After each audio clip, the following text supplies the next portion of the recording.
السلام عليكم ورحمة الله وبركاته. أهلا بكم في وصفة جديدة من مطبخ من النادي. النهاردة هعمل لكم طريقة السمك الفيليه. السمك الفيليه ده أنا جايباه مجمد جاهز، بطلعه يفك شوية من الفريزر، وبعدين بغسله كويس قوي بشوية ملح وخل، وبعد كده زي ما انتوا شايفين بقطعه من النص وبقسمه زي ما انتوا شايفين كده اهو. بقسمه كده لأربع قطع، القطعة بتتقسم لأربع، اقسمها من النص وبعدين كل قطعة فيهم بقسمها لنصين. الحجم ده زي ما انتوا عايزين تقسموا القطعة لقطعتين بس، مفيش مشكلة اللي يريحكم. بقسمه كله زي ما انتوا شايفين كده، وبعد كده ببدأ بقى احط عليه توم وملح وكزبرة وكمون، بس كده مفيش اي توابل تانية بتتحط. دي توابل السمك المعروفة.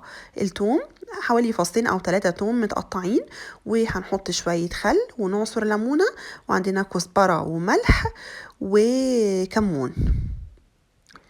دي كده التتبيلة بتاعتنا، وما تنسوش الخل والليمون عشان الليمون بيضيع اي ريحة زفارة موجودة في السمك وبيديله طعم حلو جدا. تاني حاجة بنجيب شوية دقيق وبنحط عليهم معلقة من الملح ومعلقتين من النشا. النشا حلو جدا وهيدي قرمشة وطبقة حلوة قوي للسمك واحنا بنقليه. وبعد كده بعد ما حطيت المكونات دي ببدأ بقى اجيب السمك واغلفه كويس جدا من الناحيتين، بحيث ان الدقيق يبقى مغلف كل حتة فيه. اعمل بقى الكمية بتاعتي كلها.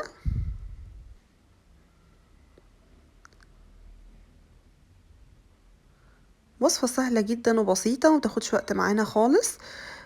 وبعد كده في زيت بقى غزير على النار، اسيب طبعا الزيت يسخن الاول، وبعد كده ابدا بقى انزل بالسمك في الزيت واقلبه على الناحيتين. ما سيبوش بقى طبعا فترة كبيرة عشان ما يتحرقش.